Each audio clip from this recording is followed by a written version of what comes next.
Hello friends, मेरे इस channel को बनाने का एक ही मकसद है कि आपकी बोर्ड की तैयारी जो है आप सही तरीके से करें। क्योंकि तैयारी तो सभी लोग करते हैं लेकिन सही तरीका उनको नहीं मालूम होता है, इसीलिए रिजल्ट में गड़बड़ी होती है। तो मैं आपको बताऊंगा कि सही तरीके से तैयारी कैसे करना है, और मैं ये गारंटी के साथ कह सकता हूँ कि इसके बाद आप अच्छे रिजल्ट ला पाएंगे। तो आइए, सबसे पहले मैं आपको बताता हूँ कि आपकी क्लास के 10th का जो मैथ है उसमें चार पाँच चैप्टर ऐसे हैं जो बहुत ही इम्पोर्टेंट चैप्टर हैं। इम्पोर्टेंट चैप्टर का मतलब है कि आपको पहले उस चैप्टर को सॉल्व करना है, समझना है, उसके बाद बाकी और चैप्टर को करना है। क्योंकि 80% क्वेश्चन जो है उसी 4-5 चैप्टर से आते हैं, जिसको मैं अभी बताऊंगा। तो सबसे पहला चैप्टर जो है वो चैप्टर 2 है, पॉलिनोमियल्स, जिसे आप बहुपद कहते हैं। उसके बाद दूसरा चैप्टर है अर्थमेटिक प्रोग्रेशन, समांतर श्रेणी। तीसरा चैप्टर है कोऑर्डिनेट ज्योमेट्री, निर्देशांक ज्यामिति। चौथा है ट्रिगोनोमेट्री का 8 और 9 चैप्टर। तो कुल मिला के ये 5 चैप्टर जो है आपको सबसे पहले करने हैं, जो बहुत ही महत्वपूर्ण है, इम्पोर्टेंट है। इस पांचों चैप्टर को करने के बाद आप 80% क्वेश्चन जो है सॉल्व कर पाएंगे आसानी से। तो आइए, सबसे पहले हम चैप्टर 2 को देखते हैं, समझते हैं कि क्या है चैप्टर 2। पॉलिनोमियल्स मतलब बहुपद। बेसिकली ये एक पद होता है जिसमें दो चीज़ शामिल होता है। एक होता है चर पद, एक होता है अचर। तो चर किसको बोलेंगे? चर जो अल्फ़ाबेटिक होता है, जैसे X Y Z A B C, ये होता है चर। और नंबर में जो रहेगा 2 3 4 5 वो हो जाएगा अचर। फिर उसके बाद पदों के हिसाब से पॉलिनोमियल को 3 भागों में बांटा गया है। जैसे पहला है मोनोमियल। मोनोमियल में सिर्फ एक पद होगा। एग्जाम्पल के तौर पर आप देख सकते हैं 2x, ये एक ही पद है तो इसको हम मोनोमियल कहेंगे। दूसरा आता है बाइनोमियल, जिसमें 2 पद होते हैं, एक ये हो गया और एक ये हो गया, तो ये होता है द्विपद। उसके बाद तीसरा है ट्रिनोमियल, त्रिपद, जिसमें 3 पद होते हैं, 1 2 और 3। इस प्रकार से आप इसको 3 भागों में बांट सकते हैं। जिसमें एक पद रहेगा वो एक पद ही हो गया, मोनोमियल हो गया। जिसमें 2 पद रहेगा वो बाइनोमियल हो गया, द्विपद।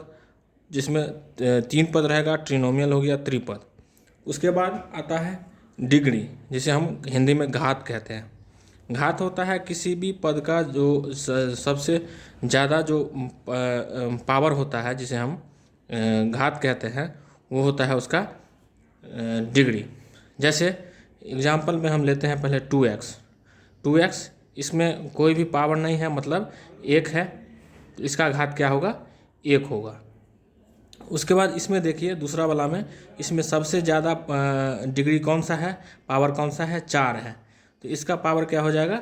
4 हो जाएगा, इसका डिग्री 4 हो जाएगा। फिर इसमें हम देखते हैं, इसमें क्या है? इसमें एक है, अगर नहीं कुछ है तो इसमें 2, और ये 2 है, तो सबसे ज़्यादा कौन है? 2 है, तो इसका भी डिग्री हो जाएगा 2। मेरे हिसाब से आप डिग्री समझ गए होंगे। मतलब कोई भी पॉलिनोमियल में जो सबसे ज़्यादा पावर होगा वो हो जाएगा उसका डिग्री, यानी कि घात। उसके बाद डिग्री के हिसाब से पॉलिनोमियल को 3 भागों में बांटा गया है। Types of polynomials on basis of degree, यानी कि घात के हिसाब से पॉलिनोमियल को 3 भागों में बांटा गया है, जिसमें एक ही घात रहेगा। वैसे एक घात लिखा नहीं जाता है, अगर कोई भी पावर नहीं रहेगा किसी पॉलिनोमियल में तो हम उसको मान लेंगे कि उसमें एक घात है। तो एक घात रहेगा तो वो हो जाएगा लीनियर, जिसे हिंदी में रैखिक बहुपद कहा जाता है। उसके बाद दूसरा है क्वाड्रेटिक द्विघात। दूसरा होता है द्विघात बहुपद, जिसमें 2 डिग्री रहता है। जिसमें 2 डिग्री रहेगा वो उसे हम क्वाड्रेटिक यानी कि द्विघात बहुपद कहेंगे। आप देख सकते हैं इसमें ये डिग्री 2 है, सबसे ज़्यादा डिग्री 2 है, तो उसमें द्विघात बहुपद हो जाएगा। अब आता है त्रिघात बहुपद या क्यूबिक, जिसमें 3 घात रहेगा, यानी कि पावर 3 रहेगा, तो हम उसे त्रिघात बहुपद कहेंगे, जिसमें आप देख सकते हैं इसमें पावर कितना है, 3 है, तो ये हो जाएगा त्रिघात बहुपद। उसके बाद आता है जीरोज यानी कि शून्यक। शून्यक होता क्या है, तो किसी भी पॉलिनोमियल का जो हम x निकालते हैं वो उसका शून्यक होता है। तो अब कोई पॉलिनोमियल का शून्यक हम घात से पता कर सकते हैं कि किसी पॉलिनोमियल का कितना शून्यक निकलेगा। जैसे हम ये 2x लिख रहे हैं तो इसका घात कितना है, इसका घात 1 है, तो इसका शून्यक 1 ही निकलेगा। जिसका घात जितना रहेगा उसका शून्यक उतना निकलेगा। इसका घात 1 है तो इसका शून्यक 1 निकलेगा। जैसे मान लीजिए हम x² माइनस 2x माइनस 8 लेते हैं तो इसका घात कितना है, 2 है, तो इसका शून्यक 2 निकलेगा। और किसी का घात अगर 3 रहेगा तो उसका शून्यक 3 निकलेगा। हम घात से पता कर सकते हैं कि किस पॉलिनोमियल का कितना शून्यक निकलेगा, यानी कि 0 निकलेगा। अब relationship between zeros and coefficient. Coefficient क्या होता है, कोफिशिएंट वही होता है जिसे हम अचर पद कहते हैं, जो चर के बगल में रहता है उसे हम शून्यक या अचर पद कहते हैं। तो इसमें शून्यक और कोफिशिएंट में क्या रिलेशनशिप है, क्या संबंध है, तो क्वाड्रेटिक पॉलिनोमियल का स्टैंडर्ड फॉर्म होता है ax² plus bx plus c। मतलब x² का कोफिशिएंट a है, x का b है और c कांस्टेंट टर्म है, यानी कि अचर पद है। अब शून्यक जो हम निकालते हैं, मान लीजिए इसमें घात 2 है तो इसका 2 शून्यक निकलेगा। तो इसका जो 2 शून्यक निकलेगा उसे हम नाम देंगे अल्फ़ा और बीटा। और अल्फ़ा और बीटा को जो हम जोड़ते हैं, योग करते हैं, ऐड करते हैं, सम ऑफ जीरोज करते हैं, तो वो होता है -b/a के बराबर। उसी प्रकार से अल्फ़ा और बीटा को जब हम गुना करते हैं तो वो होता है c/a के बराबर। तो इस प्रकार से हम चैप्टर 2.2 का जो है पहला क्वेश्चन सॉल्व करेंगे। अब हम इसे सॉल्व करेंगे गुणनखंड विधि से। तो सबसे पहले हम देखेंगे दो ऐसे संख्या लेंगे जिसको मल्टीप्लाई करने पर 8 आ जाए और प्लस या माइनस करने से 2 आ जाए। तो इस प्रकार करेंगे, ये हो जाएगा x²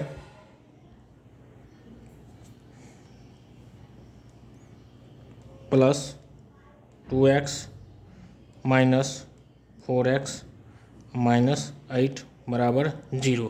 अब देख सकते हैं कि 4x में से हम 2x को माइनस करेंगे तो -2x होगा, प्लस 2x और माइनस 4x तो -2x होगा, और इसको हम इसको मल्टीप्लाई करेंगे तो -8 होगा। तो ये कंडीशन हमारा अप्लाई हो रहा है। अब इसको हम कॉमन लेंगे तो x कॉमन लेंगे तो ये हो जाएगा x + 2। इसमें से -4 कॉमन लेंगे तो x + 2 होगा बराबर 0। ध्यान रखना है कि ये और ये जो है दोनों सेम होना चाहिए। अब हम इससे करेंगे x + 2 को 1 में और x - 4। अब हम इसका शून्य निकालेंगे। कैसे निकालेंगे, तो x + 2 बराबर 0, x बराबर -2, फिर x - 4 बराबर 0, x बराबर 4। अब इसको हम रिलेशनशिप निकालेंगे। तो इसको हम अल्फ़ा मान लेते हैं, इसको बीटा मान लेते हैं। तो क्या होता है, अल्फ़ा प्लस बीटा बराबर -b/a। तो -2 हमारा कितना है, -b कितना है, -2, प्लस अल्फ़ा कितना है -2, बीटा है 4, फिर -b हमारा -2 है तो -2, a है 1, तो ये हो जाएगा 2 बराबर 2। ये हमारा कंडीशन अप्लाई हो गया। फिर दूसरा है अल्फ़ा बीटा बराबर c/a। अल्फ़ा हमारा -2 मल्टीप्लाई करेंगे 4 से बराबर c है -8/1।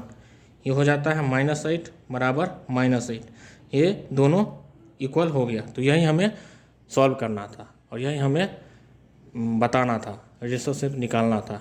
बाकी अगर वीडियो पसंद आए तो आप चैनल को सब्सक्राइब कर सकते हैं और लाइक कर सकते हैं। थैंक यू, धन्यवाद। आगे के वीडियो अगला क्वेश्चन हम अगले वीडियो में सॉल्व करेंगे। Thank you.